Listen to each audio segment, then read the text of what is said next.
1 Samuel chapitre 16. L'Éternel dit à Samuel, « Quand cesseras-tu de pleurer sur Saül? Je l'ai rejeté afin qu'il ne règne plus sur Israël. Remplis ta corne d'huile et pars. Je t'envoie chez Isaïe le Bethléemite, car j'ai vu parmi ses fils celui que je désire pour roi. » Samuel dit, « Comment pourrais-je y aller? Saül l'apprendra et me tuera. » L'Éternel dit, « Tu prendras une génisse avec toi et tu diras, « Je viens pour offrir un sacrifice à l'Éternel. » Tu inviteras Isaïe au sacrifice. Je te préciserai ce que tu dois faire et tu désigneras par onction pour moi celui que je t'indiquerai. » Samuel fit ce que l'Éternel avait dit et se rendit à Bethléem.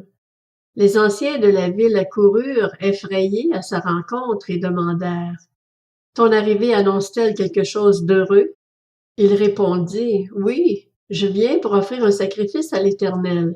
Consacrez-vous et venez avec moi au sacrifice. » Il fit aussi consacrer Isaïe et ses fils, et les invita au sacrifice.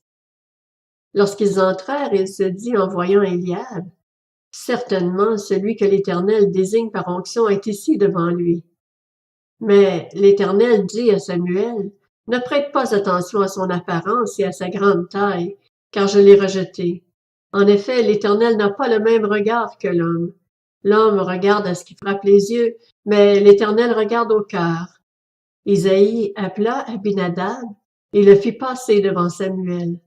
Samuel dit, « L'Éternel n'a pas non plus choisi celui-ci. » Isaïe fit passer Shamma et Samuel dit, « L'Éternel n'a pas non plus choisi celui-ci. » Isaïe fit passer 7 de ses fils devant Samuel, et Samuel dit à Isaïe, « L'Éternel n'a choisi aucun d'eux. » Puis Samuel dit à Isaïe, « Tous tes fils sont-ils là? » Il répondit, « Il reste encore le plus jeune, mais il garde les brebis. » Alors Samuel dit à Isaïe, « Envoie quelqu'un le chercher, car nous ne prendrons pas place avant qu'il ne soit arrivé. » Isaïe envoya quelqu'un le chercher.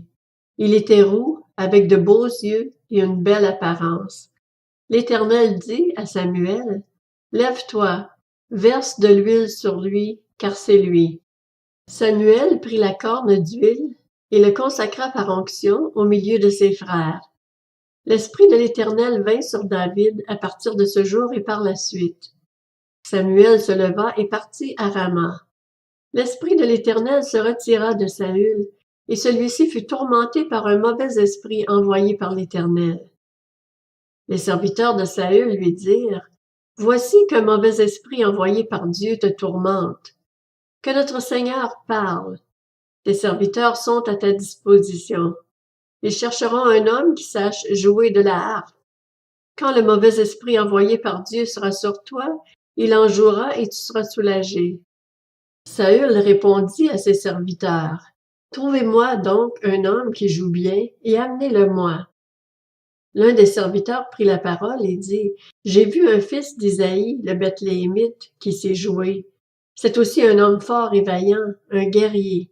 Il parle bien, a une belle apparence, et l'Éternel est avec lui. » Saül envoya des messagers à Isaïe pour lui dire, « Envoie-moi ton fils David, celui qui est avec les brebis. » Isaïe prit un âne qu'il chargea de pain, d'une outre de vin et d'un chevreau, et il envoya tout cela à Saül par l'intermédiaire de son fils David. David arriva vers Saül et se présenta devant lui. Il plut beaucoup à Saül, et il fut désigné pour porter ses armes. Saül fit dire à Isaïe, « Je t'en prie, laisse David à mon service, car il a trouvé grâce à mes yeux. » Lorsque le mauvais esprit envoyé par Dieu était sur Saül, David prenait la harpe et en jouait. Saül se calmait alors et se sentait mieux, et le mauvais esprit s'éloignait de lui.